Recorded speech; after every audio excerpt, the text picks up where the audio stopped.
Could I just ask if people could bring up on the screen when they're talking about items?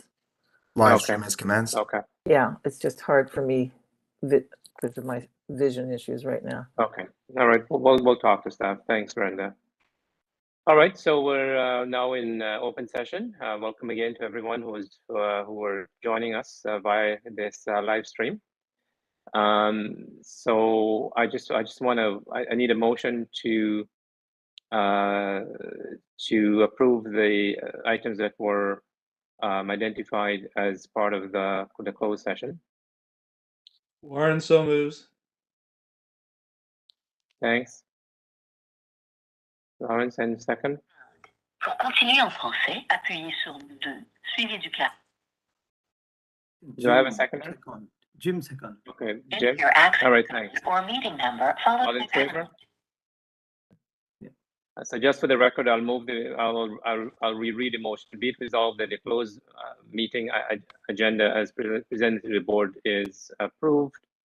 We'll now go into the.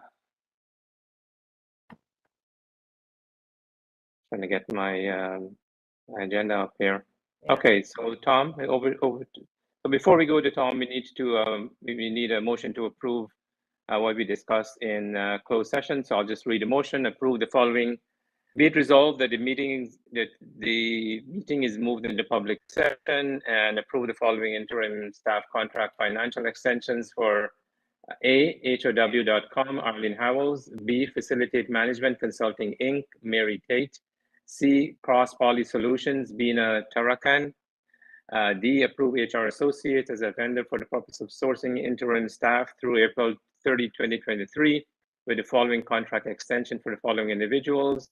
Roman numeral 1, David Slater, interim people and culture lead. Roman numeral 2, Terry Negum, strategic HR consultant. Roman numeral 3, Niharika Agarawal, IT project management. Roman numeral 4, Abhi Mohibat, interim project management specialist. Item Roman numeral 5, Megan Robb, human resources coordinator. The above total contract extension is expected to expire on April 30th, 2023. Also, the following interim staff are required for contract extension with no requirement to increase monetary purchase order. The first one is RCSG Inc., Roman Zidorov to April 30th, 2023. Norman Reese to February 28, 2023, to coincide with the completion of the 2022 audit. Can I get a motion to approve?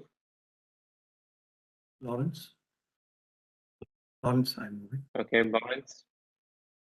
Okay, moved by Lawrence, seconded by Carrie. Carrie. All in favor? Okay, motion has been approved. Okay, so we now move to item number 14, the CEO report. Tom, back to you. Yes, through the chair to the board, and very pleased to provide the report, the CEO report, and I will really just focus on highlights since our last board meeting. But and I know so much is going to be covered off in the balance of the board, so I will only speak to high level on certain things. But just with the listening tour, it just I'm almost halfway through, I think, all of the buildings. So certainly by the holiday I will be. And just to say that meeting with the tenants, meeting with the staff, just really kind of continues to confirm for me the work that we are doing and continue to do is just so important for our tenants. But also when we look at our our strategic directions, the work that we're doing around our quality improvement projects, around policies and tenant engagement, it definitely hits the mark in terms of what our tenants want to see from us as staff and the board. So it's just been really helpful for me in affirming that, and as well the time with the staff and seeing the buildings and how the capital work over the last 3 or 4 years really has helped to elevate the building conditions. And so that's been good to continue to observe that. Also, just wanting to mention that we are going to be holding a virtual town hall for our staff, but just wanted to mention this. It's in December.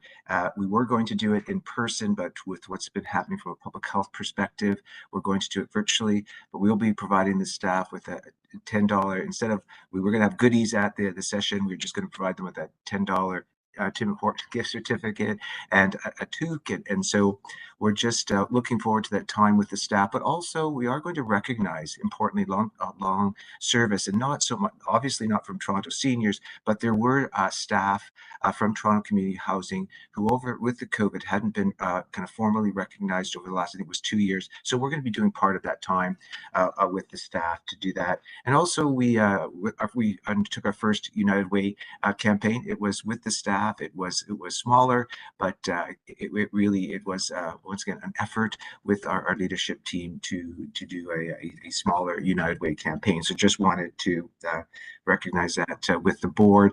Also, just high level, with the budget work over this last 2 months.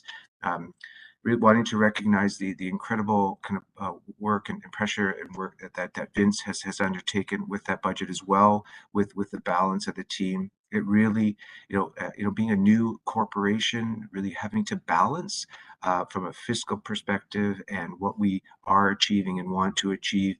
And my thanks to the team, and as well for the board in their guidance through what has been certainly a challenge for all of us, but we continue to work on it and really want to just continue to focus on the work that we need to do for our tenants and staff. We also, since our last board meeting, have done more work around equity, diversity, and inclusion. For myself, it has involved some special kind of work and focused work. And as well, we had our first session with CABR, Confronting Anti-Black Racism, with a pilot education session with the cross-section of staff throughout the organization, which will lead to more training for all of our staff. And just finally, just wanted to acknowledge through this transition period, this continued transition period, that the work that our tenants and staff have done, and you'll see through the balance of this meeting, the work that they continue to move forward. I think in spite of this uncertainty, remaining focused on what we need to do for our tenants. And so just wanted to acknowledge that work as well. Thank you. Thanks, Tom, and thanks to you and the team as well from all of us on the board. We do appreciate all the challenging times and difficult work and heavy lifting that staff have done. So thank you. Any questions for Tom before we move on? Brenda? Do we have list of capital priorities for seniors housing buildings? I know it took some while to get some sort of inventory from Toronto Community Housing, but are there any buildings that are at high risk or high need for capital repairs that are through the chair to Brenda, there is the list of the capital, all of the capital projects that are intended for Toronto seniors and Toronto Community Housing, so that information can be shared with the board. Yes, so that can be a follow-up to provide. So we can be very conscious and aware of what we're doing when we're tapping into capital budgets. What does that practically mean for our tenants? We'll provide that. Thank you. Okay, And thanks, Tom. Oh, and sorry. So one last thing. In your EDI work, your equity diversity work, did you say you had sessions with CABR? We had the management session? As through the chair to Brenda, yes, we had our first session with CABR, and the intention was to obtain the education and have several staff go through the training, so then we can make it more senior centric for not only for our staff, but that the actual examples are with seniors. So that was, and then we do have a follow-up session with CABR to confirm what we want those scenarios to be, and then we can roll it out to the staff. So this has been with seniors management staff initially. Yes. Yep. And then it will be rolled out to other. And I'd like us to keep track of that, because it has been a commitment of City Council, and I don't want to lose sight. Other organizations and groups can organize themselves. I see you had some stuff with the LGBT So I don't want to lose sight of the race and racism issues that have been Yeah. identified a priority, and certainly with a budget by the city. So I just want to keep that top of mind. And thank you for your personal commitment, because I think you made that in your hiring interview. And it was certainly something we were expecting to see. Thank you. If you recall, Thanks. Fareed. I will move on. Before, yeah, I do. Before we go into the quality and tenant engagement committee report, I just want to return back very quickly to item number 7, which was the action list. And just offer an opportunity if anyone wants to take a quick look at it. The action list is the next page after the minutes of the last meeting. If you turn to that list, most of the items have been completed except for maybe 3 or 4 of them. I don't know if anyone has an interest in getting an update on any one of those items, but I thought I should quickly revert back to that because I did not give it its due attention initially. There was some discussion about the data, capturing of data, and there's no. Yeah, and that's still outstanding. That's the Yeah. inclusion of data regarding race, culture, sex, language. So that's Yeah. outstanding, and the overall wellness and suicide prevention Yeah. program being embedded in staff learning is also. So All right, so those. Yeah.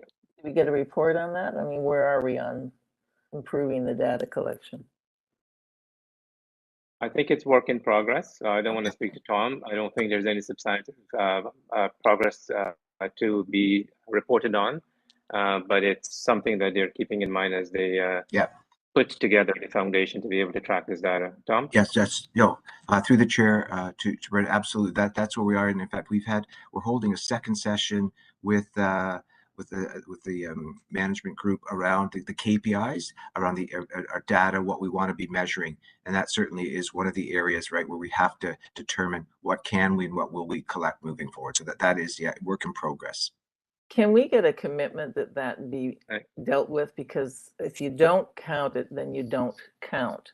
Yep. And we've been talking about this way back last year on the board. And I'd like to make sure that that's something that is actually done so we can start going forward in 2023 of actually knowing the data of who we're serving and who we're representing. Thanks. Right, thank you. So before we go to hand it over to Linda on item number 15, I know we have a deputant, so I'll ask Mr. Lohman if he is ready to deliver his remarks or comments to the committee before I hand it over to Linda. Lohman on the line to depute on item 15, Quality and Tenant Engagement Committee report. Hand it over to go ahead, Bill. Item number 15. I know we have a deputy, so I'll ask Mr. Lohman if he is ready to deliver his remarks or comments to the committee before I hand it over to Linda. Yes, I am. I'm having some trouble hearing you, Mr. Lohman. I'm not sure if the others are experiencing the same challenge. Yeah. Okay. Yep. May I begin? That's better. Yes, loud and clear. That's better. Go ahead. Thank you. Good morning, Mr. Chairman, Mr. Hunter, and board members. Thank you for the opportunity to be heard this morning. My name is Bill Lohman. Today is the final board meeting for 2022. 2 years ago this month, the STAC had its first meeting. And there have been a lot of changes since then, and much of it in the right direction.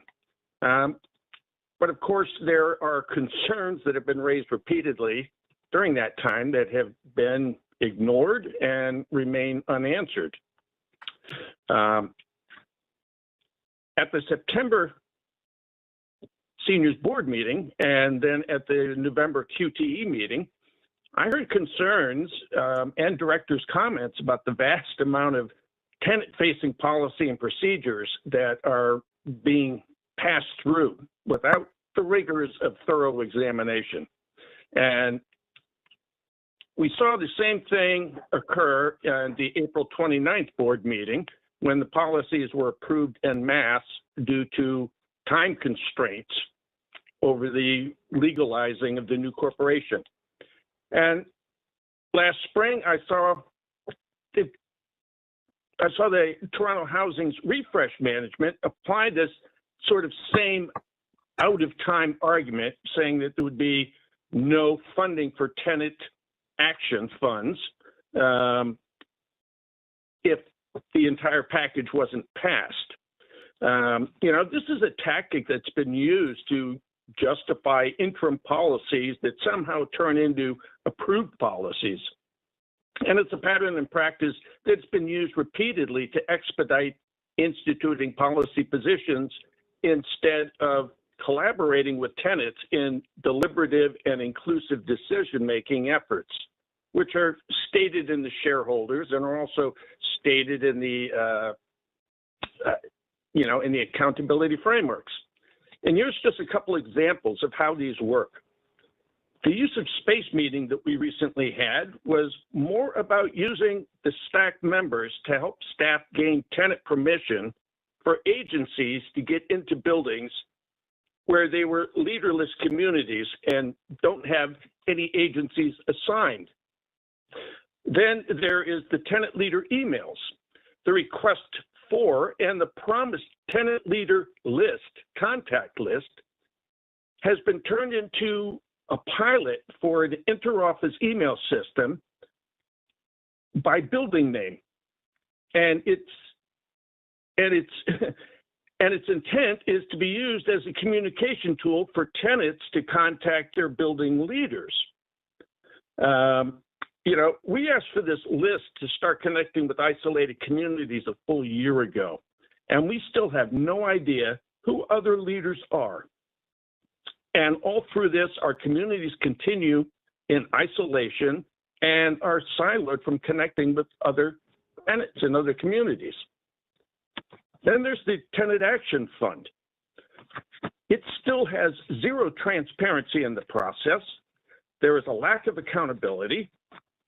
There's still poor communication, and we're waiting, tenants are waiting 1 to 2 months in the air, waiting to hear and find out whether they've been approved and whether they're getting their funding. And now applicants are told to find cost cutting. We're hearing about clawbacks on applications that have already been accepted. We're being told that we need to make sure that, that they can only go through vendors. A vendors list has not been provided to tenants. They're saying that there's no cash disbursements because finance is saying no.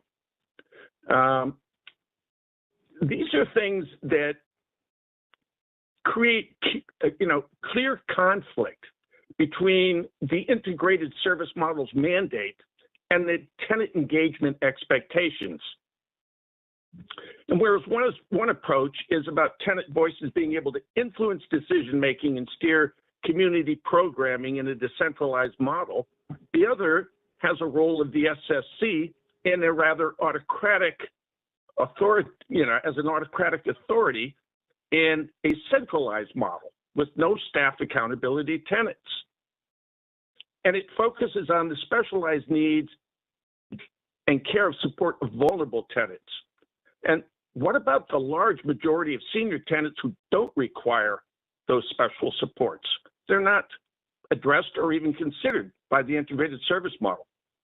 How can community well-being be achieved when the needs of so many are not being recognized or even considered?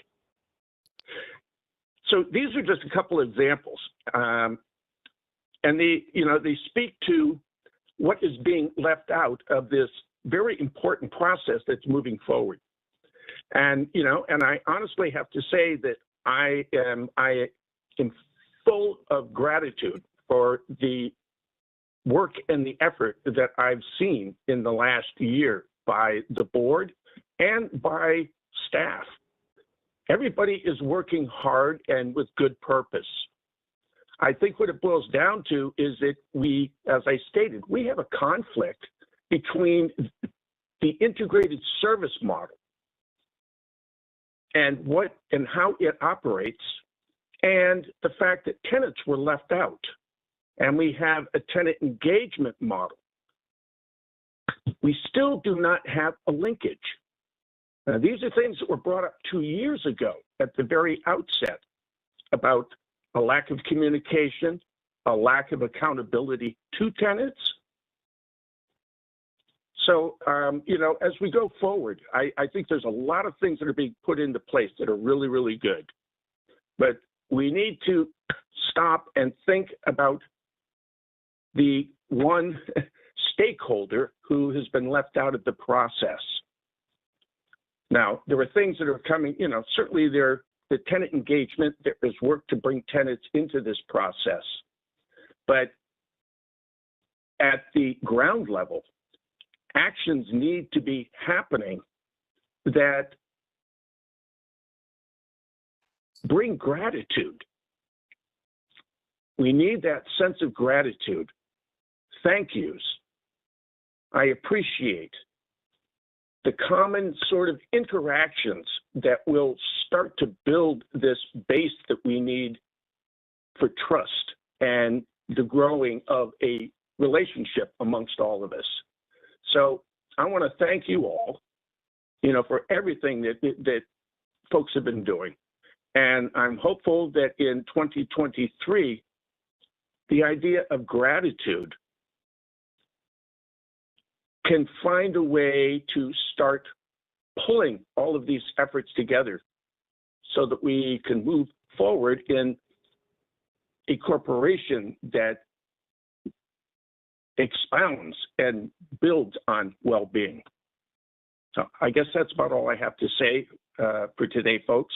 But beyond that, just want to wish you all a happy holiday season and look forward to the work in the new year. Thank you very much. Thank you very much, Bill. This is the season of gratitude, so thank you, and thanks for your comments and reminding us of our obligations. And we'll continue to strive to continue to put our tenants first and make sure that we're doing it in a meaningful and deliberative way. So thank you for your comments. Thank you for the Linda, I'll hand it over to you. I see Brenda's hand up, Fareed. Sorry, I didn't see it. Sorry, Brenda, go ahead. Just a quick question about the Tenant Action Fund. Are we getting clawbacks on applications or requests? Is money getting out quickly? Because remember, we had this discussion in the summer with changing it to a 1-2 page application. And I just want to make sure that the spirit of that is incorporated, that people can get decisions fairly quickly as to their activities and requests.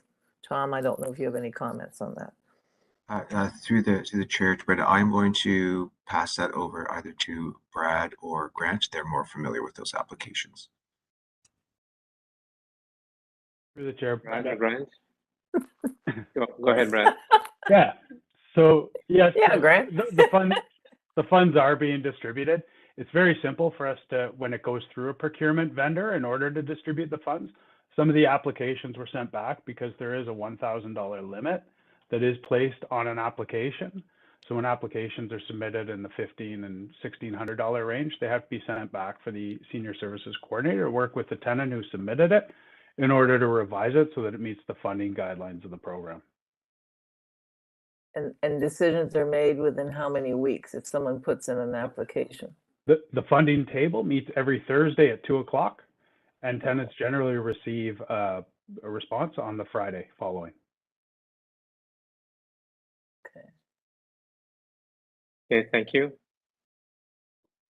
Thank you. Okay, Linda.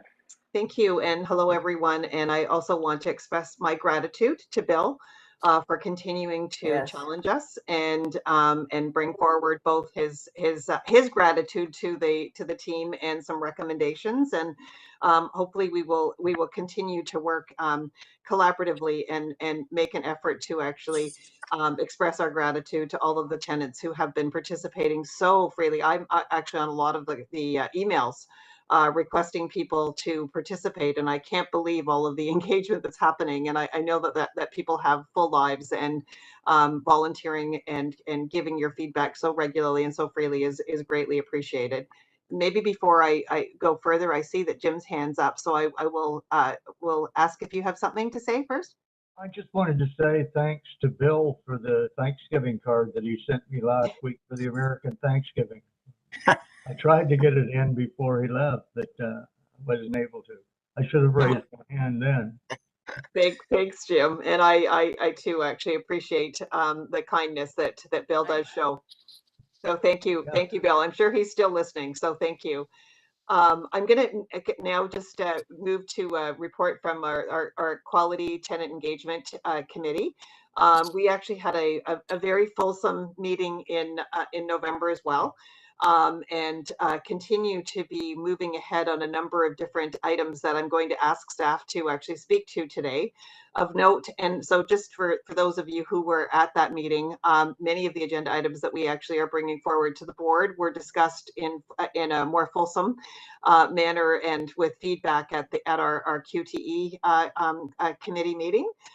We focused on an update on the operational dashboard, and I know that Brad is going to give us a little bit of an update on where we're coming on that, and we welcome board input on where we should continue to develop. But I think it's actually coming along quite nicely in terms of looking at measurement and actually seeing where we're making some successes, in particular a 2% vacancy reduction, which is ahead of our target, and it's nice to actually have it very laid out. We're also going to do a quick update on the 3 quality improvement projects that have been committed to from the committee, and pleased that our first QIP on pest management is due to start in November. We'll hear about the interim strategic directions, and we will be actually doing more work on this in December in terms of making sure that the priorities are continue to be centered on our tenants and the engagement and the quality. And we finally, Summer Nudell, who's our interim commissioner of housing equity, reported to our committee, and we'll actually be giving a brief update on the on OACH.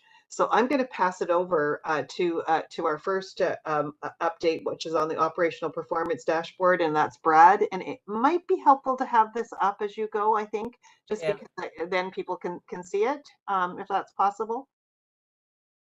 And over to you, Brad, to just give some highlights, knowing that we have actually done some review of this at our board committee meeting. Yeah, thank you, Linda. Can we go to the next slide? So the first page is just a summary of where we stand with some of the key performance indicators that we measure at the operational level. The next few slides just go into more of an in-depth doc. So if we can go to the next one.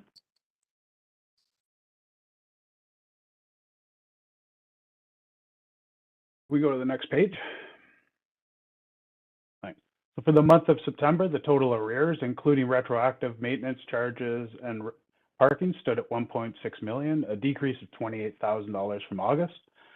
Noted here is that the average account balance at each of the different stages of the arrears collection process has decreased, ensuring that tenants are being engaged earlier.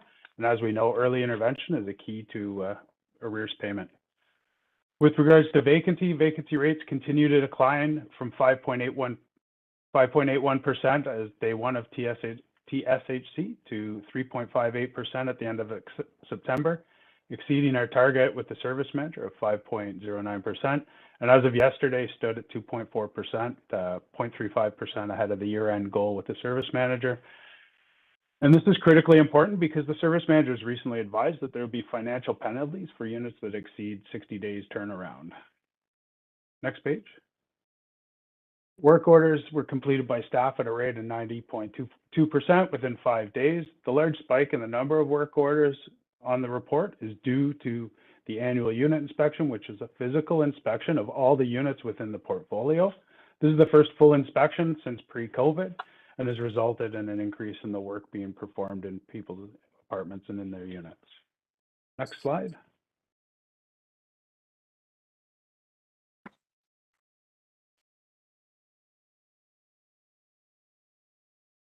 We go down one page.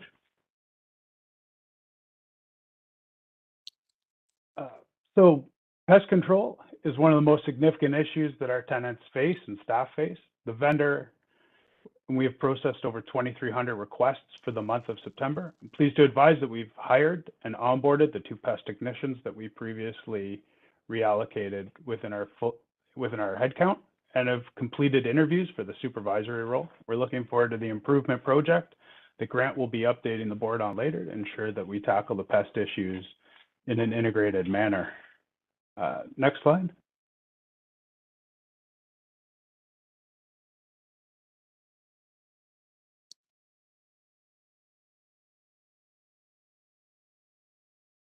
Where are we? There we go. So our senior services coordinators and tenant service administrators processed 3,643 administrative requests from tenants. The vast majority were with regards to assistance with the RGI process and calculation of their annual rent. The final slide is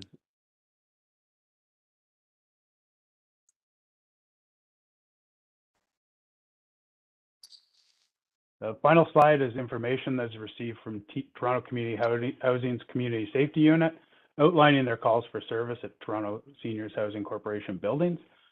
When it comes to incidents of a more violent nature, with regards to violent incidents, incidents of arrest, and incidents affecting quality of life at TSHC buildings, there were 22 calls for service through the month of September across the 83 developments. And brings us to the end of the operational dashboard. If anybody has any questions. Thank you, Brad. And, both on a process and a content. So we're open to your thoughts in terms of how this material is actually being presented, but also any content. And I see Carrie's hand up, so maybe I'll pass it over to Carrie. Yeah, thank you, Linda. Brad, thank you for all of that. And I just want to reiterate the significance of having that vacancy rate down as much as it is. It's wonderful to have a stat we can point to and say, look at what we did in 4 months, in 5 months. So kudos to everyone involved in reducing that rate. Great work. On page 66 in the top 5 service categories, assistance with annual review is up over 42%, which is far and away the largest need for service. Do you have any idea, Brad, like how much of that is language related, or are there other sort of barriers that are causing that to be, kind of problematic for a lot of people? Through the chair, I think that the issue is that we finally have the senior services coordinators rolled out across all of the buildings for the first time. Every building is now supported. Every building has an office there to assist. And tenants are receiving a lot more assistance with the RGI process and ensuring that their pensions are completed and that their taxes have been completed and that they're getting the maximum benefits that they can. Okay. So this is almost one where it's a sign of success that actually more people are being helped, because then they may not have issues down the line. Is that what you're saying, kind of, Brad? Yeah, I think that this is a definite sign of success, that people have built that level of trust with their senior services coordinators, where they're comfortable coming to them and talking about their income and documentation and very personal information with regards to their finances. Okay, that's a really good way of looking at it, because the alternative would be people simply don't submit and maybe they get into arrears or whatever happens. But I like that. I like that perspective. So thanks for that. Thanks, Carrie. Really good point. And thanks for the gratitude there, Brenda. Yeah, a follow-up on that. That was my question too, Carrie. Is there any way we can simplify the process of this annual review over time so that it becomes easier for people to complete the required steps. That was just my comment about that. And I don't know if there's any particular things you can do in the short run, but it's good that people feel they can get help with these applications, but it also behooves us to make sure that the process itself is more simplified and easier to do. Yeah. Actually, on that note, it has really been simplified a lot in the last little while. Certainly, there can always be adjustments, but the information required has really been pared down. And just two other quick ones on pest control. Did we hire the staff to help people with preparation of their units for pest control, or was that just reallocating of existing staff? That position is currently under recruitment. There are 4 of them across the city. Yeah. That we're hiring. We're working with our labor partner in order to onboard them. So that's not been frozen. We're proceeding with that. Correct. Good. The two that were hired are the actual licensed pest technicians that will work with the tenants in order to facilitate effective treatments, as opposed to sort of the treatment that we're receiving right now. They'll strategize and work with the tenant. Right. No, I appreciate that. But I just want to make sure that we don't lose sight of the need for people to help prepare the apartments for the pest control treatment. And lastly, the community safety incidents. Just a minor technical thing. I was having problems reading this because of the 3 different blues, and the little chart here where it describes the what each color means. If that could just be made a little bigger so I can figure out which blue is the blue that you're talking about. So for example, if we look at the columns, the community safety incidents, if you wanted to bring that up, I couldn't, the first level at the bottom, the first blue, is that antisocial? Correct. Okay. And then the gray is CSU officer initiated arrest. Yeah. That's community safety unit, is that what it is? Yes, that's the TSHC contracted staff. Contracted out staff or in? TSHC community safety unit. Community safety, okay. And the self-initiated patrols, what does that mean? These are areas where we've identified an issue with regard to occurrences within a building. Perhaps we've received reports from residents that they find people loitering in the building, such as that. So we work with the community safety unit to put what's known as a special attention on that building. And then that's reflected in that number where they go out and preemptively patrol as opposed to waiting for calls. Okay. And just as a note, in the visits I've gone on with Tom and his listening tours, what we're discovering is a lot of people may have concerns and talk to us about an incident and they're not reporting it. So this is an underestimation, I would imagine, this chart, in terms of the true flavor. And also for us to be cognizant of safety concerns, because this always comes up in the listening tour. Is this giving us enough information for us to make decisions? And those are my only points. And just a little reminder, if you could always be cognizant of terms and contractions and initials that you use. I recognize most people understand these because they're talking to each other, but if you could just keep in mind always when you mention an acronym, what does it mean? Thanks, Brenda. Really good suggestions. And like I said, this is actually helpful to get some process and some content input on that. And I think over time, we will, in seeing this, so, I think we will actually see whether there's an increase in reporting. And I think as a board, we'll get more sophisticated in terms of looking at the trends that are presented to us. So thanks for that. And thank you very much, Brad, for the work in putting this together. The next 2 items actually are the quality improvement projects and the interim strategic direction. And I think Grant is going to speak to that at this point. Pull it up on the screen if there's anything. No, I think you're on mute, Grant.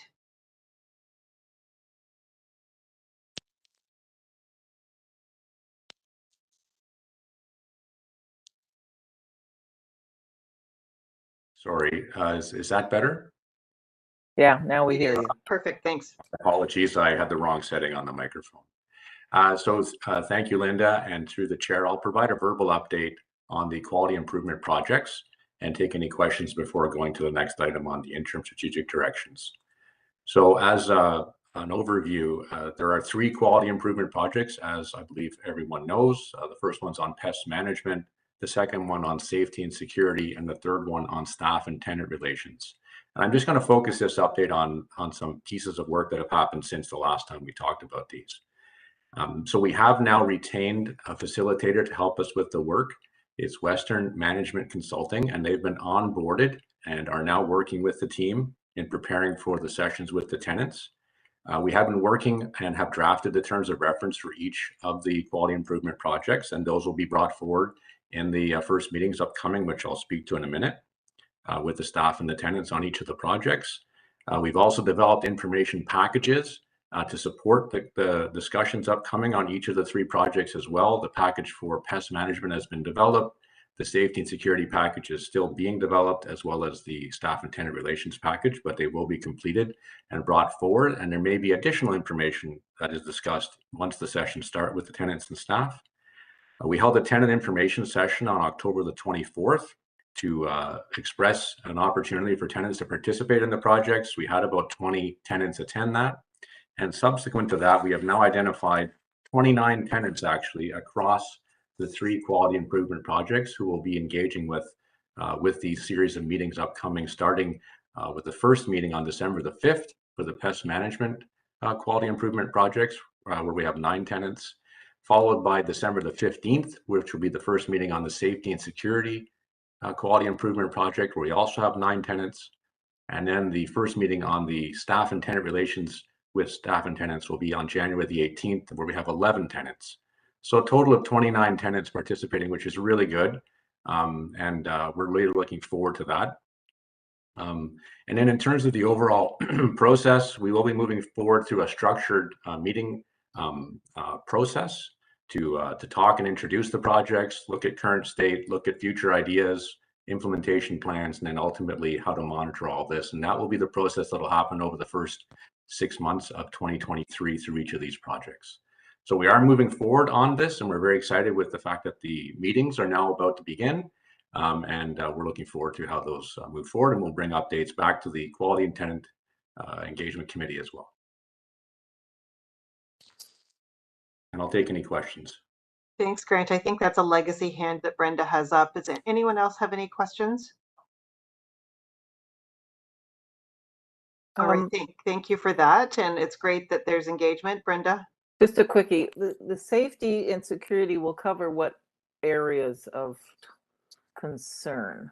So it will cover a number of areas around how tenants feel safe and secure in their units. So we're looking at it holistically. So there'll be there are different processes that are already in place to audit safety and security in buildings. We'll be introducing those for conversations. We'll be getting feedback and input from the tenants on what aspects are influencing their safety and security in terms of how they, and we have already had a lot of input in this, as you noted, through the listening tour. Sure. We do hear a lot of that, but looking at it holistically in terms of how to prioritize associated potential future actions and implementation around the different buildings and needs individually to communities. So it's going to be a process where we're going to look at safety and security more holistically, in addition to some of the traditional approaches around looking at things like cameras and security guards as the solution. There'll be more than that in the conversations. Because I'm struck by how people often will say, "Oh, we need 24-hour security," which is not going to happen. We just can't afford that.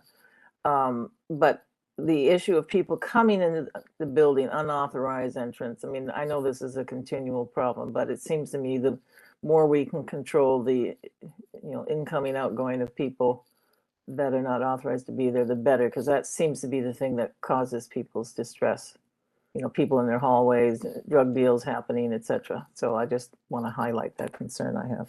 Thanks, Yeah, Brenda. no, I think that yeah. we will have that, discussion with the group in terms of what the priorities are from a tenant perspective. Carrie? Yeah, thank you. Grant, thanks for that. Just to be clear, I may have missed this, but the packages that are being developed for each of the KIPs, have they relied on information from the listening tour and other information that's been collected? It wasn't a separate exercise to involve, say, members of staff or other tenants in preparing these packages. It's from accumulated information. So yeah, it's through the chair. It's from a variety of sources. So some of it comes out of the listening tour. Some of it comes out of the data, for example, that you saw at a high level on the dashboard that Brad just went over.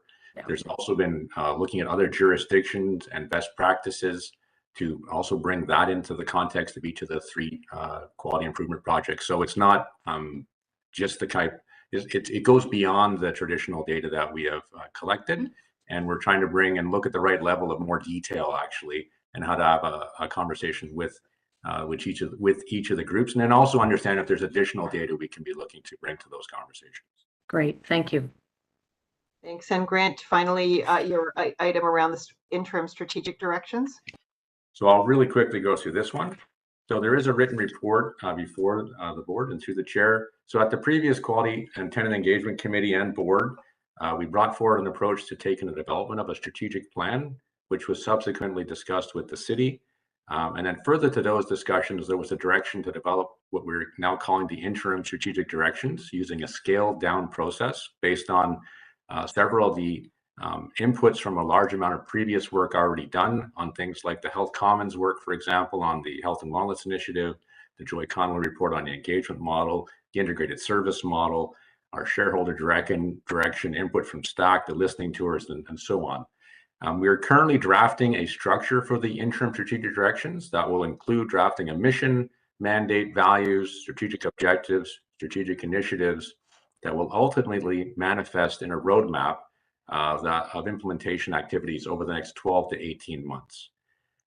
The intent to develop this is with some limited consultation. And that will include with this board, and we've already mentioned here that there's a workshop upcoming that will be on December the 12th, and we look forward to that.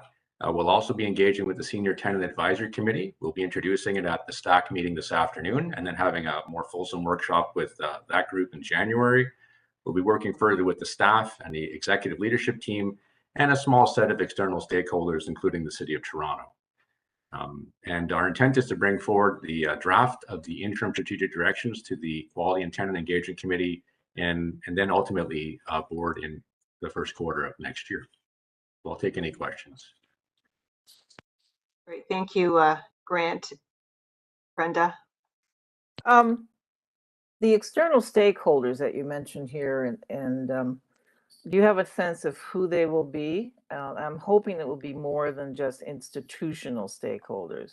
I want to ensure that relevant community organizations be tapped into. And we did have, Fareed, you could speak to this, because when you were doing the hiring, you did a lot of consultation with other interested parties and community members. And I wondered if some of that information could be shared, because I think you were asking them questions about future orientation, what you would recommend we would do in the future. And I think I'd like to capture that in this limited consultation, because I know you're not recreating the wheel here, but I just want to make sure the external stakeholders includes community-based organizations that often have a lot of interaction with our tenants and with our buildings, and it'd be useful to get their insights as well. Yes, through you, I mean, I will talk and talk about that. Thanks. And lastly, I know we've reduced what was supposed to have been a fairly major strategic plan process. It seems to me under these difficult financial times, it's often easy to cut this step out or to reduce it because of cost pressures and budget pressures. But I think it's even more important that we do this strategic planning process, however limited, whenever we do have the crisis of money and budget cuts. And how else are we going to direct what our decision making should be unless we have these conversations? And this to me has been the missing piece. So I want to really, really stress, I think this is very important for our future directions, even if there's any constraints that we may have to deal with. The more we can get a handle on our strategic planning, the more that will guide us. Reed, did you want to make a comment? You kind of cut out when you spoke. No, thanks. I was going to say that I'll have a chat with Tom and with Grant about the consultation. Although it needs to be focused and needs to be scoped, we can have a conversation about how we broaden that to include community groups. Thanks. Great, thank you. Thank you for your comments. And I think if there aren't any other questions, thank you very much, Grant, for your work on this. And just a reminder that it was the board that actually determined that we were going to do a much more shortened strategic plan. So I mean, all of the consultations actually do add in. So I think we're going to have to take that under advisement, Brenda, in terms of what it looks like. And the board will have some opportunity to have some further conversation in December around this at our focus group on the strategic refresh. The final item under this area, and I see that we're running a little bit short of time, so what I will direct people is that I think Summer is on the line as well. Hi, Summer, nice to, and I don't think all of the members of the board have met Summer, who came and presented to the Quality Tenant Engagement Committee meeting in November, and did actually provide her first report to our committee, and with some highlights around the role. Thank you for the comprehensive report that was attached. Summer, I don't really expect you to go through it all, but if there's anything that you wanted to highlight, and if there's any in particular questions from the board, maybe that's where we can move to. Sure. There's nothing in particular that I needed to bring forward. I welcome questions. Thank you, Summer. And so the committee has seen the report. Brenda? Just a quick one comment, Summer. I don't know if you can answer this easily, but can you give us a sense of what some of the major reasons are for people getting into trouble with arrears? Is it a crisis in their lives? Is it mismanagement of funds? Is it, just to give me a general sense, because people are paying reduced rent. Yes. Compared to people in the community who are not. So if people are accumulating arrears, what's going on? Is it mental health that's the predominant thing here? Just give us a general idea so we can attune ourselves to these issues and these needs going forward. Sure. Thank you. Through the chair. I think there's a variety of reasons, and what we believe firmly is that people most of the time are not just withholding rent. It's usually something's gone on. The annual review is tricky for some folks because they have to submit documents and fill out forms. So sometimes that can be an issue. And if they don't do that correctly, it can result in sort of, well, it can affect their income source. So for example, they have to file their taxes or they won't get their guaranteed income supplement. And then when that gets cut back, they're still being charged rent at the rate based on their full income. And so they get behind in that way. Sometimes folks are sending money to family overseas. The people that we work with have, although their rent is low, their income is also very low. And the costs of things in the community are, in some cases, prohibitive. With seniors, sometimes we find that if they had come from social assistance and then began receiving pensions, they were used to their rent being paid directly, either from Ontario Works or the Ontario Disability Support Program. And once they start receiving pensions, not only does their rent go up, but they have to pay it on their own.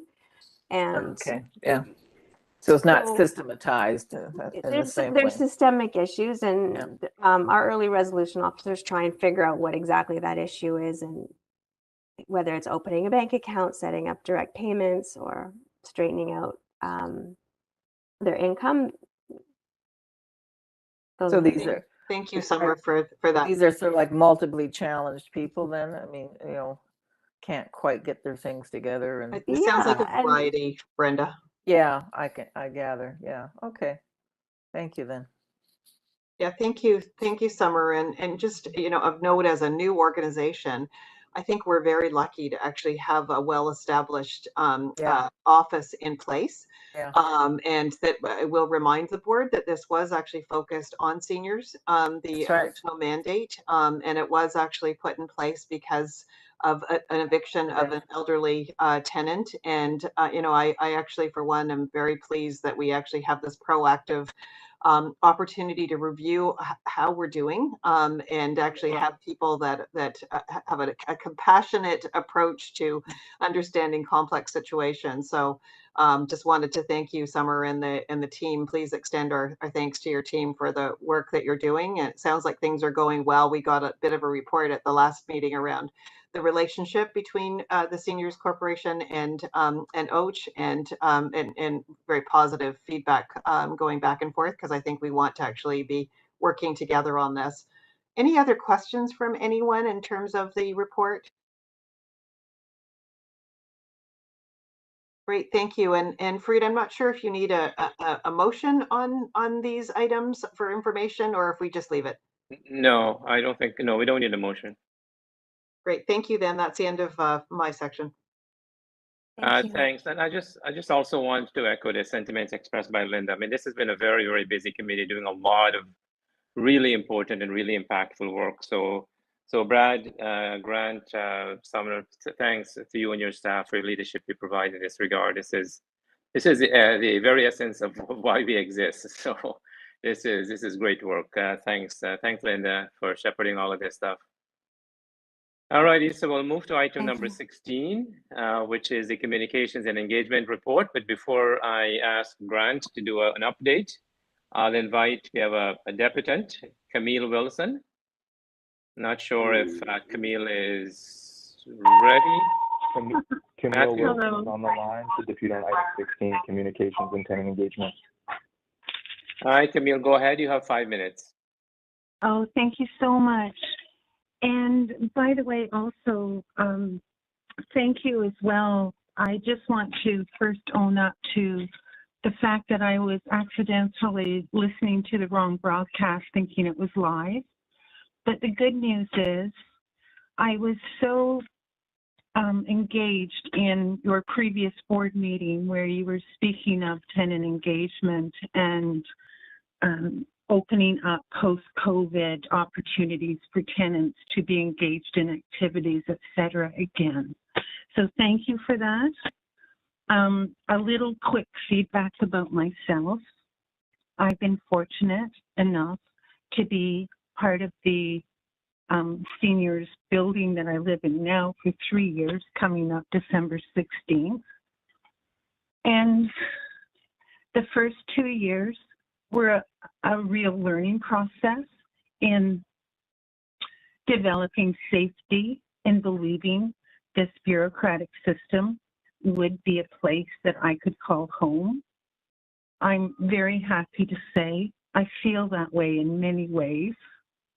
Having said that, the communication in the varying bodies pre this new city organization that's taking over, and from my beginnings here, has been a rocky road. What I am so happy to say is that in the present time, there have been people like Nikki and Annie Burns. Nikki, I forgot her last name in this moment, but I believe their title is tenant coordinators, service coordinators. They've been very effective in being able to help me communicate with some areas of distress in trying to fulfill, for example, an RGI report, and having, worse than a Chinese puzzle. They're seeing no solution to what seems should have been simple answers. And yet Erica just really showed respect and active listening, and absolutely, totally found a solution. So my current experience is that I'm dealing with new management that are very actively engaged in wanting the tenants to have their life fulfilled. Even though my deepest concern in communication is what is our focus. And some of that focus I feel is so unfortunate and a missed opportunity, not only in the health and well-being of every senior, but in the end, probably dollars and people's mental and physical health, and not just wanting to make sure that everything's comfortable until I get to the grave. So on that note, I was very excited to hear that you are really looking at how do you activate again post-COVID. So as time flies here, currently, what I see as opportunities and what has been frustrating for me since I've been trying to actively make what I consider simple changes since last year. It's coming up to 1 year since I first reported a number of serious things, but I'm just going to touch on some to be as effective as possible. The way we communicate and bulletin boards and providing information. There's been a lot of money spent on window dressing, but literally and figuratively, we have these beautiful new glass window opportunities to post bulletins and notices for seniors and the tenant community, and also in the elevator. But what happens is, on the freshly painted hallways, we splatter notices, leave them up too long, take them down on some floors. And in the beautifully spent money glass windows, it's sporadic and it's not engaging. It's all about watch out for this. This is a rule. We're coming into your building such and such a time. It is all a negative connotation. Your seniors, watch out for fraud. There is no positivity in my experience and feeling of that. So that's one. Two, in regards to the volunteer tenant representative, I'm so happy that Jaipreet has asked me to be on the tenant leadership model. I understand that the current volunteer tenant reps are there until the next quarter at the end of April 2023. This is what I want to know because that position is so key and so important and my time is running out. What do we do until then? Because that's over 1/4 of a year, and there is a lot of confusion about what that person's role is, who all is engaged, what actually do they do now. Yes, we need to have that addressed in these new people coming up, but 1/4 of a year is too long where people's safety and communication and literal well-being and engagement in all the building facilities are possibly true. That person, I need to understand that person's role and what's written now in that ruling. And finally, again, positivity. I love that that there's been painting in hallways, et cetera, with a fresher, brighter color. But I ask, how can we utilize free things like literally bulletin boards? And what is our message? Is it just enforcing rules? Or is it to engage and empower? I'd love to see a survey done on what are the seniors' talents? What do they want? And I know you've been doing a lot of that, but I'm going on and on. I see now my role as I'm late to this party, just what great work I see you doing and accidentally listening to last time's board meeting. So I feel very, very positive about where things are heading based on my positive interaction with people like Jaipreet, Erica, Nikki, and Annie Burns, for example. So thank you for listening.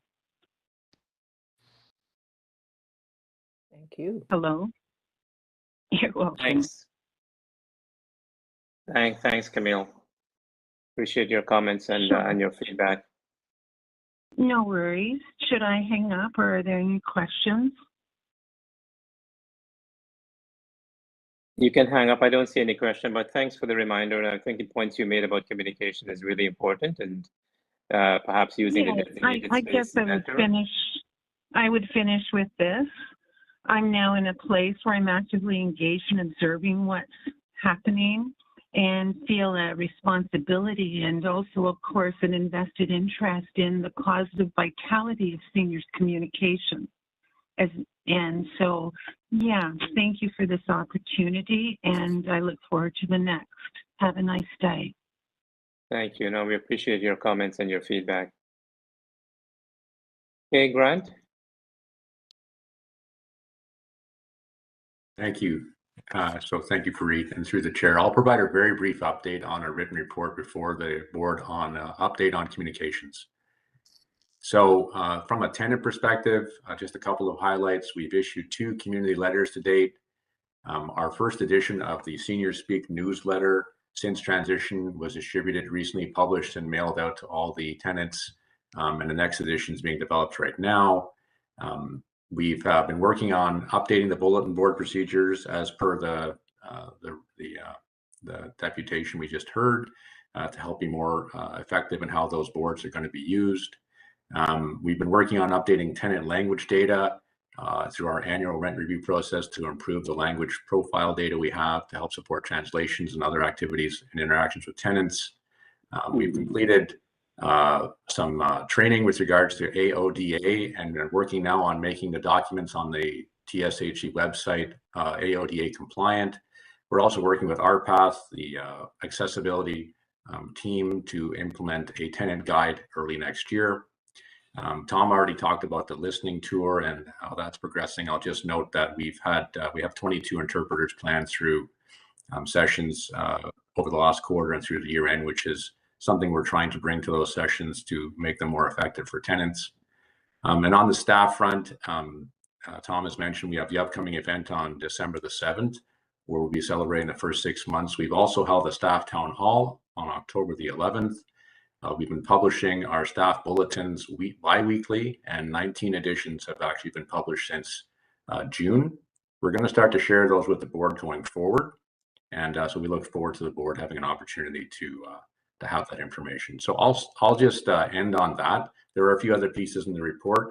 Communication is something that we are focused on, how we're going to continue to meet the needs of the tenants and improve how we do this. And there are a number of things underway, and these are some of the highlights. Thank you, Grant. Are there any questions, comments? Brenda. Yes, you just mentioned at the end. Could you have the board members receive some of these newsletters, you know, like the Seniors Speak, the community letter? I mean, it just keeps us up to date of what our communication is with the tenant body. So where possible, could we get copies? Absolutely. Through the chair, we will take that as an action and follow up. And the bi-weekly, is that like a staff newsletter? Is that what it is? Yes, through the chair, that is a staff, we call it the staff bulletin. Okay. And we're going to start distributing that. The next edition actually comes out today. So we'll start to include the board on those. It's every Tuesday, every second Tuesday. Good, thank you. Anyone else? Okay, thank you, Grant. Anything else on the tenant engagement update? I know you did a communications update. Anything else to add in that regard, or you're good? If I can just on the tenant engagement, a very quick update, and I'll make it very quick if that's okay through you, Fareed. Quick is good. Just wanted to let the board know that we are moving forward on recruiting. We have an RFP in process to bring in some support to help with the next stages in the development of the tenant engagement model for the future. And that RFP is to be posted imminently. Consultation with tenants is expected to start in January of next year. And then our intent is to go through a series of consultations with tenants to bring forward a model to the QTE committee in the second quarter of next year. And, you know, we've talked previously about the Joy Connell report, the work with STAC. So just to suffice, tenant leaders will be engaged in the consultation going forward. I want to also kind of highlight that there's other tenant engagement activities that are ongoing and concurrent with this. In particular, a couple of updates with regards to the Senior Tenant Advisory Committee.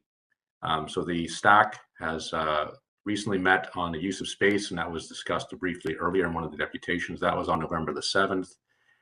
They actually had another meeting on November the 18th talking about the Senior Services Coordinator and Engagement CSC roles. There was an upcoming STAC meeting later this afternoon, actually, where we'll be talking about the Deputy City Manager will be coming and talking about the plans for STAC into 2023. There'll be an update on consultations, some of these projects we've talked about here on the QIPs. We'll be introducing the interim strategic directions. We're actually having a presentation from the Wellesley Institute on a language barrier. So a number of topics with STAC that are aligned to the things we're talking about here. They'll be meeting on the tenant action funds as well, hopefully within the next 2 weeks. And then we'll be having a meeting with them in early 2023 on the interim strategic directions in more detail. So a lot of activity ongoing with STAC. Just wanted to highlight that here. And then with regards to policy consultations, we do have Health Commons helping us with this. And this is where we are working on the use of space and the tenant action funds as 2 priority policy reviews. That work is in process. And I just wanted to let this table know that ultimately those will come forward with any amendments in terms of the policies themselves into 2023 as well. But there's a lot of work to be done. There are focus groups across 15 buildings being set up. So a number of tenants to be engaged in this work as well. And I wanted to just highlight that for this group as well. Okay, thank you. Brenda.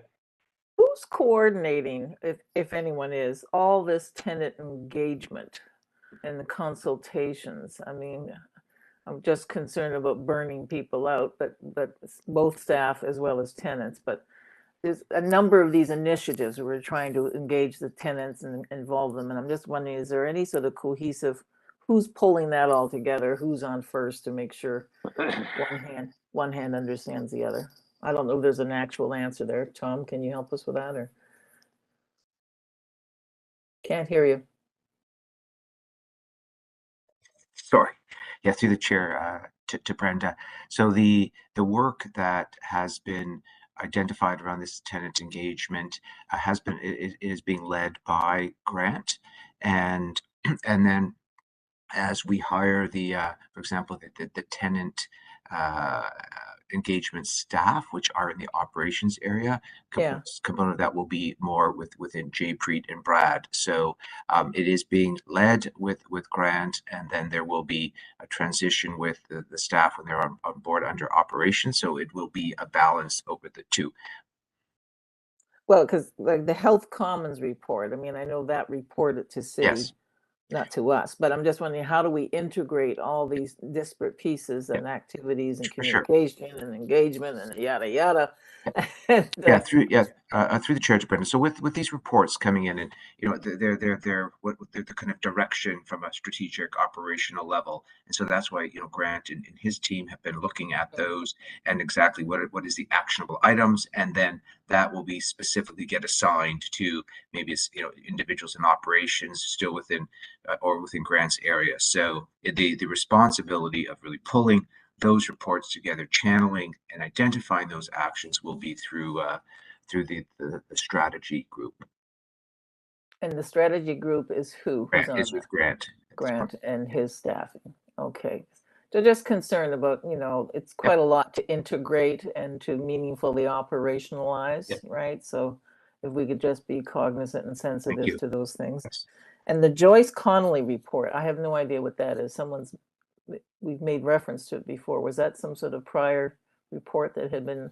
So through the chair, that report came forward to the board earlier this year, and I can follow up and provide an update to you or a copy of that, Brenda. Just give me the context. Joyce. So this was the report that Joy Connolly worked on with the Senior Tenant Advisory Committee to look at the future considerations for the tenant engagement model. Okay. There's a number of aspects in there that are helping to guide us in terms of the future considerations for that tenant engagement model that is now going to be the foundation of the RFP we're about to put out to bring somebody in to help us with engaging tenants on the future model. So you'll resend that out to us? Sure, we can have that redistributed out to the. All right, thank you. Yeah. I think I remember it now. Yeah. Okay, are there any other questions? Okay, seeing none.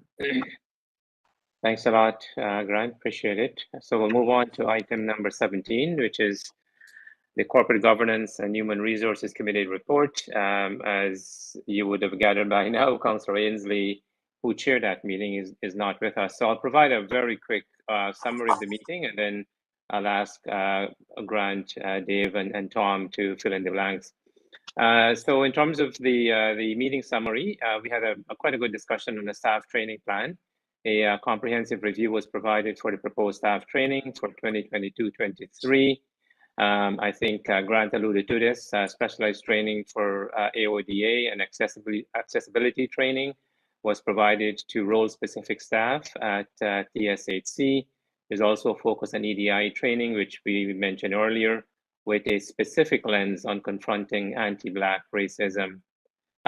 In terms of committee meetings, we had a good, robust discussion on this as well. A proposal for 2023 committee and board meeting dates was introduced.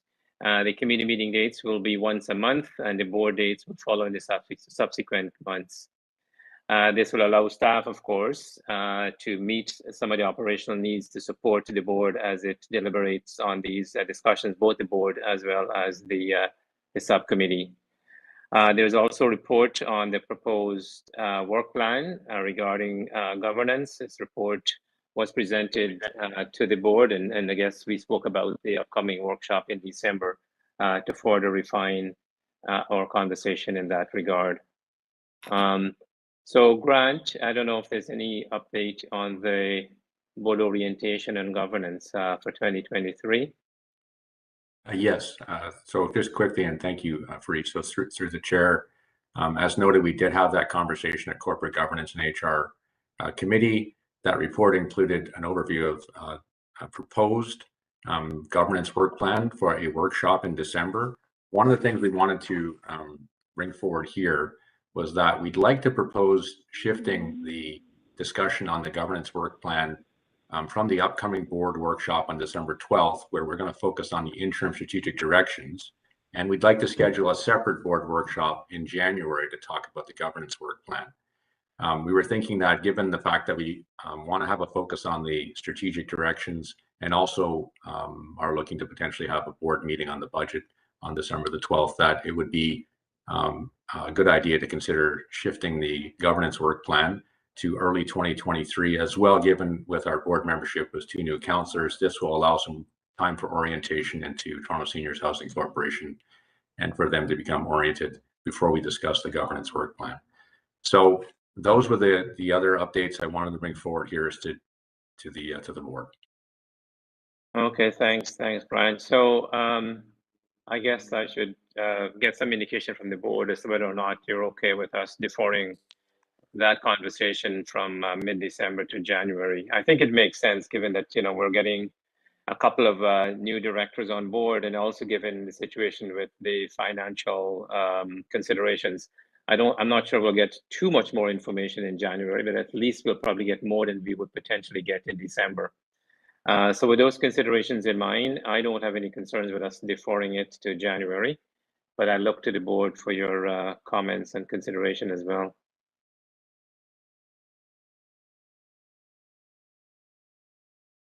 Brenda. I can see the purpose in that, because I really want to stress that the December meeting should be very focused on the interim strategic process, and that should be our priority. So I'm happy to separate out the 2 tasks to 2 different meetings. Thanks. Carrie, I saw your hand. It's a quick wave. Any comment? Oh, no, I totally agree with Okay. Brenda. That makes a lot of sense. Great. All right. Thank you very much. So we'll move on to item number B. But before I ask Dave, we have a deputant, Maureen Clohessy. So Maureen, if you're ready. Yes, I'm ready. Thank you very much. Go ahead. You have 5 minutes. Thank you very much. And thank you for taking the time to listen to me today. My deputation today is on Dave Slater's report on training. First of all, I want to compliment Dave and the team for putting together a package that has a very strong foundational base, and it has some pieces in it that will help to strengthen this corporation, no doubt whatsoever. especially the areas around the roots of housing, kind of taking a step back and starting from the beginning, which I think will go a long way in fostering adjustments to attitudes that have needed to be changed for some time. Having said that, however, this is a strong package for any corporation. This package does not lend itself to a seniors corporation. If you took 3 or 4 words out, it wouldn't have anything to do with seniors. And I think that needs to be adjusted, and I'm glad that this package is only here for information and not approval. When I'm looking at I want to just bring out the EDI, the Equity, Diversity, and Inclusion. I'm very happy to see that the CABRA anti-Black racism training is being done. It's something that definitely needs to be done.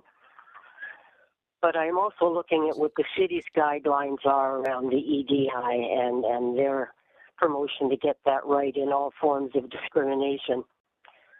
Ageism is one of the broadest and most subtle forms of discrimination that exists, and yet absolutely nowhere in here whatsoever.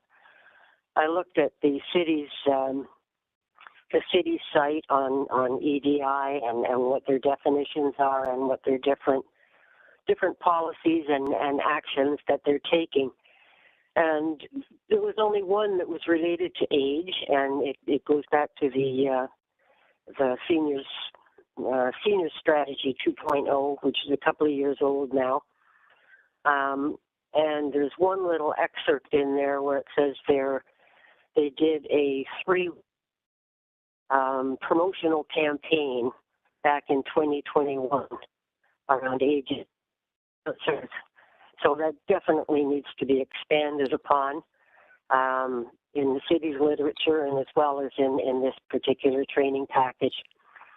I'm concerned about phrases that are used here like senior-centric customer service, and without, to my knowledge, there's no one on staff in management that has any geriatric training. And I need to know what type of geriatric consultations are being done to define what senior-centric or senior-specific actually means. I think these details are something that we need to keep in mind when we're planning this type of training.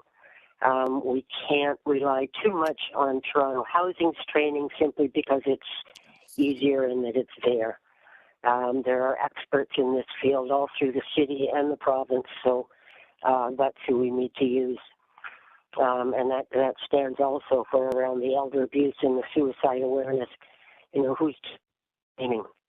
And is it senior specific?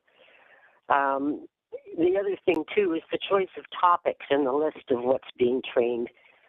Heart disease, cancer, and lung disease are the 3 major killers of older adults, not suicide. So why are we not getting any training, or why are staff not getting any training on how to recognize signs of these particular disorders and health issues? What else do I need to throw in? Well, I've still got a couple of minutes here. I guess that's all. I don't want to just keep blabbing on. I think I've made my point. And if there are any questions, I'm happy to answer them. Thank you, Maureen. I'm just looking around the virtual room here. I don't see any questions. So thank you for your passion and your concerns and the issues you've raised. And I know in the last meeting we had a bit of a conversation about this because Brenda did raise some of this within the context of the training plan. So there are directors who are very intent on making sure that the training does reflect the population that we serve. So thank you. Brenda? Thank you very much, Reid. Yeah, following on some of Maureen's comments and thank the staff for this summary here of the learning priorities, because I've been asking for that for over a year. Appreciate that. I want to add 2 points with respect to the equity, diversity, one of the things that I think is missing here, and I know it's slightly contentious because we now use the phrase anti-racism training, but one of the things that I think might help us with our huge cultural diversity of tenants is some training in cultural competency. Now that's a different skill set. It's basically ensuring your staff or your folks have the ability to understand people of a wide range of backgrounds and have the ability to communicate with them. I spent a lot of my years of professional training doing these workshops, and it's important. It's a way to bridge. Otherwise, you get into isms, right? You know, the flavor of the month right now is this. The flavor of the month is this, and it ignores kind of that intersection of different people. But I think if we could add to our understanding and list of activities is an expansion, maybe through an EDI lens, of skill training for staff and cultural competency, you know, how to deal with cultural diversity. And that's why I'm so adamant about the data gathering, Tom, because it's the old phrase, if you're not counted, then you don't count, right? You know, we still haven't got a handle on that range of diversity in all our buildings and all our language groupings. So I think this generic training in cultural competency will really help the staff, okay? There's a tendency for some of these workshops to basically bang people over the head about how racist the world is, or how sexist the world is, or how ageist or ableist the world is. And I find with the focus of cultural competency, it shifts it more to a skill and understanding and a human connection, instead of just beating people on the head, because it doesn't work. Okay. And also in terms of the senior centric, I agree with our deputant that I hate that phrase, senior centric service. You know, it's just a buzzword. What I'd like to see is, and we don't have to recreate the wheel here. There's lots of people and resources that deal with senior diversity, that deal with sensitizing of staff and professionals. Let's bring in some of those people and some of those modules. They're available. It's been developed. We don't have to recreate the wheel, but it will allow you to really, what does it really mean to be senior oriented? Okay. And how do you build in for that? And some of it is understanding cognition. Some of it's understanding needs. But I'd like to have a little more training and use of outside resources for senior understanding, whether we call it gerontology or whatever phrase we use, but I think it's important to include it. And I don't quite see that captured here yet. We just have a listing of things. Thank you. Okay, thanks, Brenda. Okay, I'll hand it over now to Dave. Thank you, through the chair. There's been a lot of discussion and references to the learning and development plans that we have in place. So I'll just take this time to provide a very brief summary of our progress to date and what we have planned for next year. We worked very closely with our colleagues in the operations team to develop a learning and development plan for the second half of 2022 after June 1st and for next year. The four pillars, if you will, are to enhance skills and for our workforce to deliver senior focused services, and I understand the connotation, and I appreciate the feedback, and we'll use that to amend our plan accordingly. Also, saw priority to heighten awareness about health, safety, and wellness of our staff, so they're able to carry out their duties. Remove barriers and foster a culture of equity, diversity, and inclusion. And finally, to build organizational and leadership capacity within the new corporation.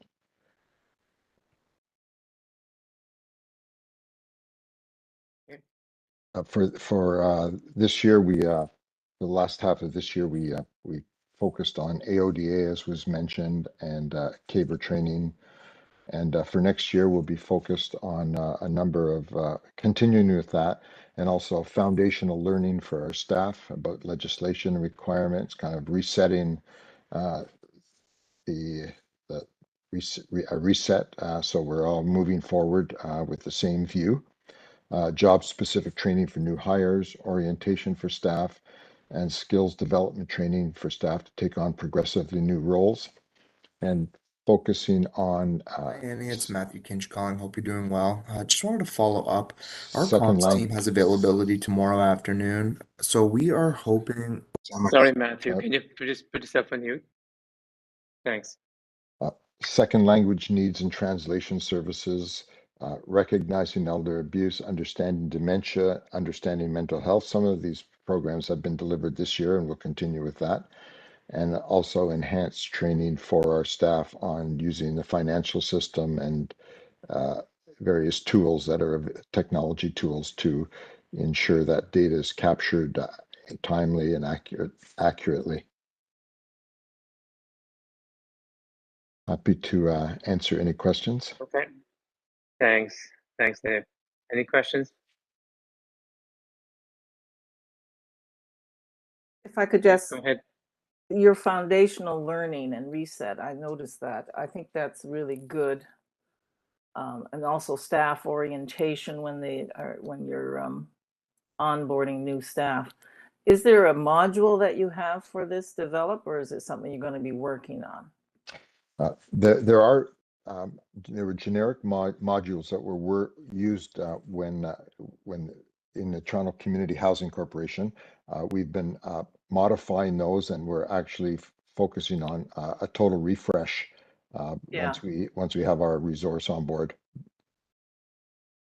Once you have your resource, meaning Yeah, we are hoping for a staff resource, a learning development specialist, and we'll be focusing on a total refresh of that content and all the learning content to make it very, very senior specific. Can you share that with the board at some point?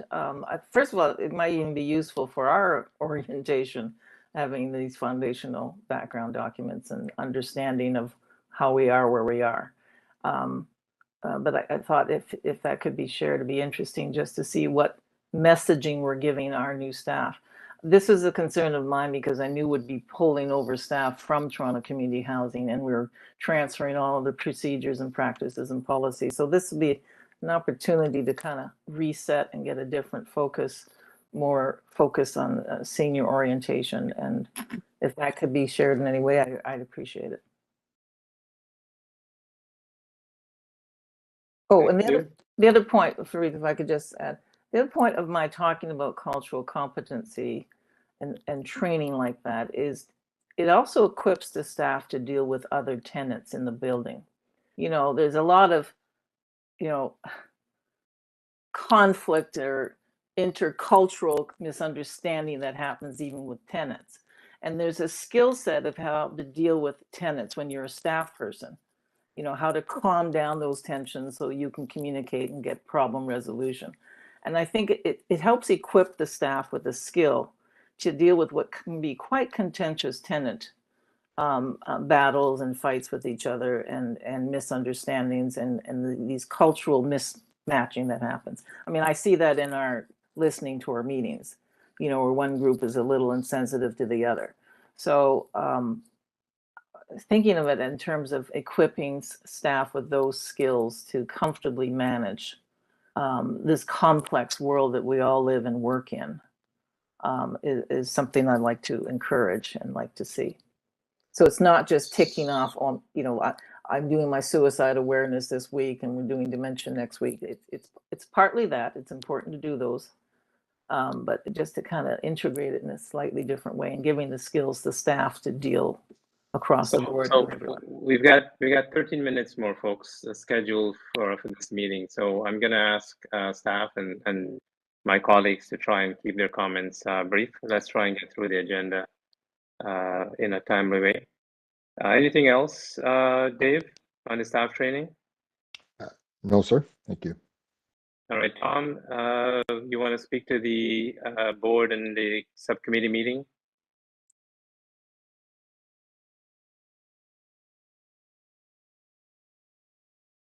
We've got a motion on that. I wasn't sure whether Tom would want to speak to it or not, but I can put the motion forward.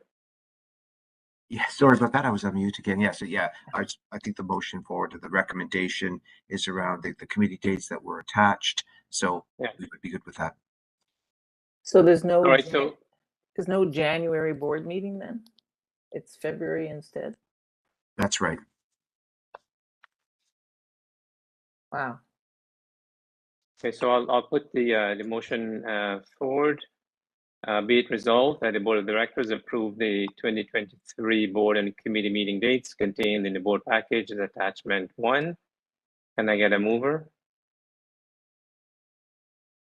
I can't So see the moved. entire screen. Warren. So thank you very much. Can I voice my objection? Well, Have it we're noted. going to get to that. Yeah. Can I get a seconder? Second, Okay, it's Linda. thanks. Seconded by Linda. And all right, all in favor? Any opposed? Okay, Brenda. noted. Brenda in opposition. Thank you. Thank you. All right, Mr. D'Souza, item 19, Audit and Finance Risk Committee report.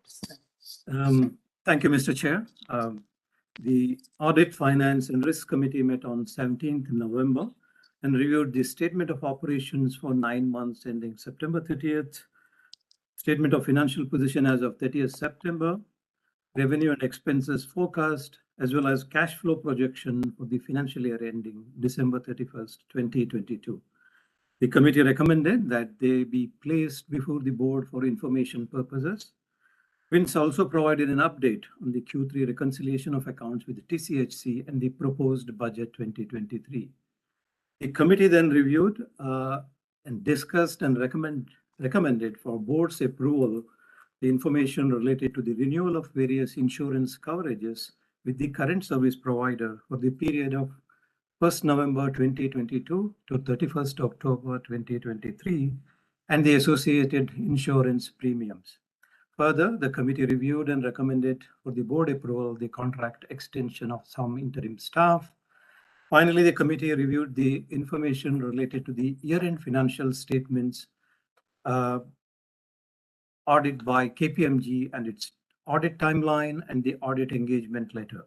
The committee recommended the board approve the audit fees and authorize the board chair to sign the audit engagement letter from KPMG. Next, Vince will be presenting the same information to the board, which I referred to. Vince. Thank you, Chair. Thanks, Lawrence. Go ahead. If I can get attachment number 1 presented. Monique, if you can present attachment number 1, thank you.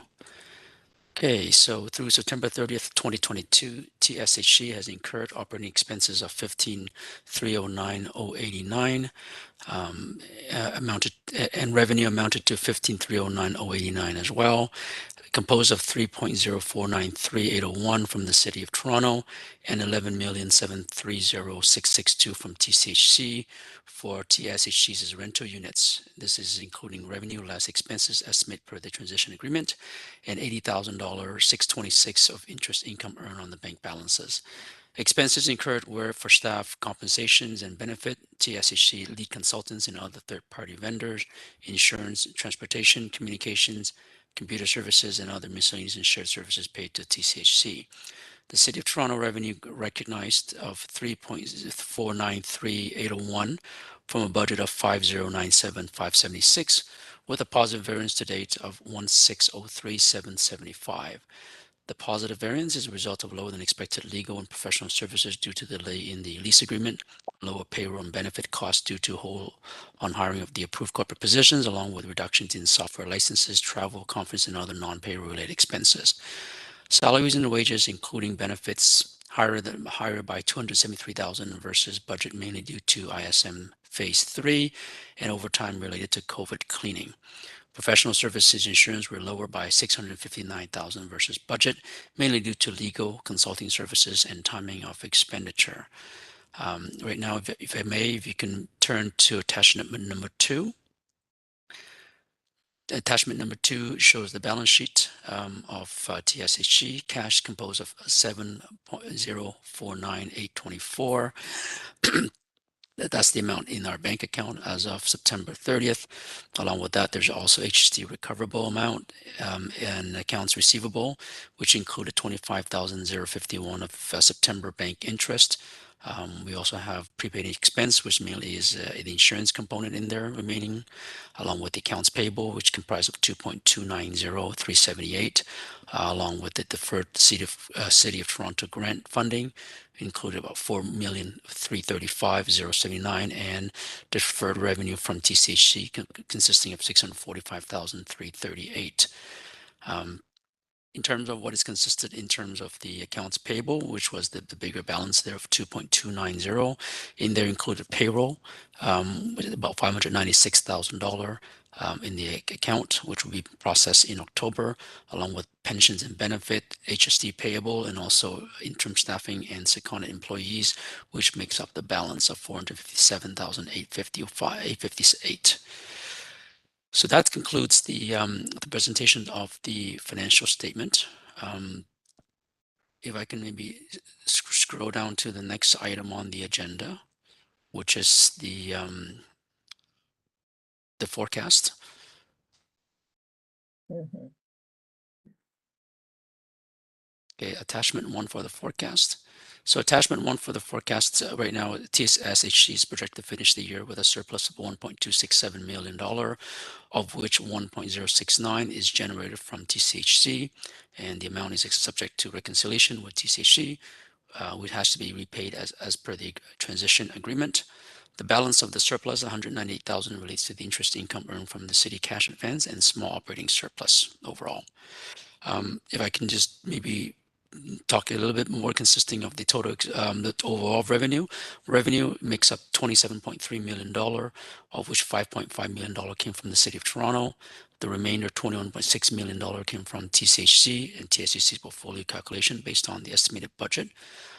Along with that as well, there's a $26.1 million of expenses consisting of salaries, benefits, professional services, corporate costs, supplies, and shared services with TSHC. Including the salaries of 16.9, $15 million is for operations and 1.9 is for full-time corporate staff. For services for the year, $3.6 million, of which 2.2 is for interim staff and consultants, $430,000 for legal and audit services, $370,000 for insurance, and $198,000 for communications and related expenditure. The remaining costs make up the balance, including hiring costs, training, development, union arbitration, admin, miscellaneous fees, including conference, travel, office supplies, and other related services. If I can take off to the next attachment number 2, which talks a bit about on the cash flow projection, where we're going to be at by the end of the year. As it stands right now, without taking into consideration the two amount highlighted in pink, which is the reconciliations of the surplus and also the City of Toronto grant, assuming that we're not expecting to be repaying back to the city and also to TSHC come in December, we should be at a positive variance. If we take into consideration those two line item, we could potentially, it is at very, very low level at $1.2 million, which comes out to about a negative $1.045 million if we include it for the expected payroll, which will come into effect in January. So we will potentially be at a very tight position come December. And as part of the discussion, we were looking at getting a letter of guarantee from the City of Toronto, which will basically cover any potential shortfall we will have. But also this letter of guarantee as well would be done through the RBC Bank, and that would ensure a minimum of $2.5 million. And that would assume that any shortfall or any downturn in the first quarter of 2023, we could dip into this particular letter of guarantee from RBC. Again, it would be a last resort, but certainly we will exhaust all avenue until that time. And so that is what we're going to be expecting to be proceeding to the City of Toronto to request that letter of guarantee. As Lawrence talked a little bit earlier regarding the TSHC reconciliation, did spoke in the in-camera session. So right now there is a surplus of $2.074 million for the first 4 months from June up until the end of September for both the transition and the service delivery agreements at this point. Further to that as well, any further financial updates on the HST application, I just would like to provide with the board that we have sent through the agency with McKinney Cooper, and they have assigned a lead consultant at CRA to work with McKinney Cooper to provide the process to get HST exempt for TSHC. At this point, we have 3 remaining clarifications from the CRA, and we have put forward this information to the city, and we just recently received a draft early this week, and we will be reviewing that draft with the city in terms of the 3 remaining qualification areas, which talks about the property ownership, the budget component, and also the RGI piece of it. Outside of that, just to conclude with respect to the outstanding matters at this point, we were able to reconcile the vacation and leave time, and that we expect to have the cash transferred between now and the end of the year, and that's our conclusion to the financial update. If I may now bring up to the next item on the agenda for approval, which is the insurance renewal, item number page 125. At the request here, you will find 2 invoices totaling $650,000, 90505.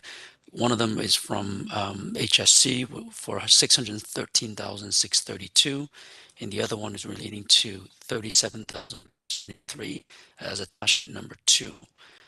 And we requested the board to approve these invoices to be paid in the coming days for us to continue with the insurance component. And as Lawrence has discussed, we brought that up as part of the AFRC meeting. Yep. Thanks. Yeah. Thank you, Brent. So we got a couple of motions. We'll get to those motions. Before that, I'm just going to open it up, see if there are any questions for Vince or Lawrence or Tom. Brenda, go ahead. So we have a surplus here of which we have to repay Toronto Community Housing. Am I correct on that? That's correct, yes. Yes. Do we keep the interest income? Yes. Anything to do with the interest component that would earn through and anything, so that component we do get to keep, yes. Okay. And so we have a surplus this year, but you're projecting a deficit next year of up to 15 million, depending on what happens with the decisions that are made. Yes, that's correct. Okay. And there's a lot here, and it's a pity we couldn't spend more time on it, but so I'll just leave it at that, because I have lots of questions and line items, which is not going to happen here. So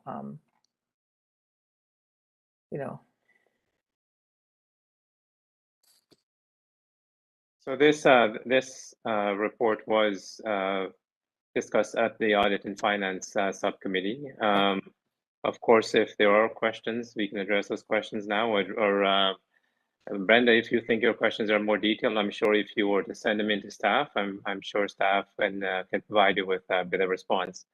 But do you have specific questions that you want to raise? Raise them now. I know it's the process here, and it's the shortness of time, and we're being asked to. I know the committee has reviewed this, but these are major steps we're taking, major financial decisions we're making that have an impact for next year, and I don't feel we've adequately really looked at it, explored it, see what areas cuts have been made, whether we agree with that, et cetera, et cetera. So I'll just leave it. I'm not pleased with this process, and what can I say? Okay, so we'll move on. Are there any other questions? on the financing? Okay. Seeing none, I'm just going to move the motion. So we need a couple of motions, one to do with the insurance policy, and the second one has to do with the audit engagement. So may I ask someone to move? I will move, whereas the insurance policy for the corporation's building will expire on October the 31st, 2022. And whereas the Audit, Finance and Risk Committee has reviewed and compared the various insurance coverages and has recommended the corporation renew its insurance with its current insurance provider, TSHC Insurance Inc., the service provider.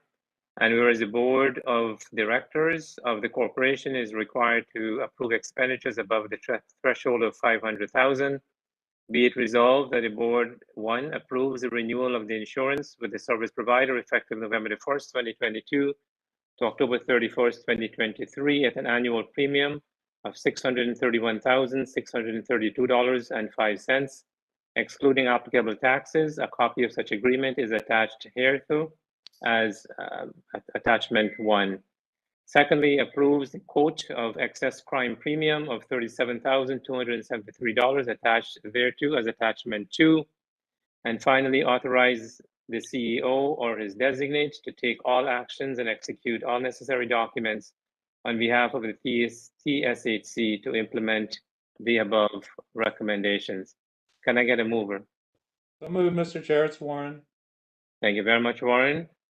Can I get a seconder? Carrie, seconded. Thanks, Carrie. All in favor? Thank you. Any opposed? That motion is carried. Okay, and the final item is a motion to approve the audit engagement letter. Not sure if there are any questions from the board or anyone else of staff on this issue before I put the motion on the floor. Okay, seeing none, I'll put the motion. Be it resolved that the board chair, sorry. Sorry, no, go Brenda, ahead. you had a question? No, sorry. Sorry, yes, Got sorry, I some new had ones. that. Sorry. Okay, thanks. So be it resolved that the board chair sign the audit and engagement letter from KPMG and the audit fees associated with the engagement. Lawrence, I'll move that. Lawrence and Jim. All righty, thank you. Okay, so that brings us to the end of that aspect of the agenda. Mary was going to give us an update on the October-November accomplishments. Mary? Hi, through the chair. This is the report that we put forward on a regular basis to let you know what we've achieved versus the work that was planned for the period. And the normal process is that I answer any questions you may have. All right, thank you. Are there any questions of Mary? Thank you. Seeing none, before I ask for an adjournment, I'm going to ask that we go back into closed session. The CEO has advised me that he needs to discuss a matter with the board that's related to HR and could be identifiable with individuals. So it does meet the threshold to go back in camera. So I'm going to ask for a motion to close this session, go into camera. Can I get a motion to move into camera? Thanks, Jim. Seconder? Carrie. Karen, thank you very much, Carrie. All in favor? Right. So this will move into camera. I'll give a few minutes to get us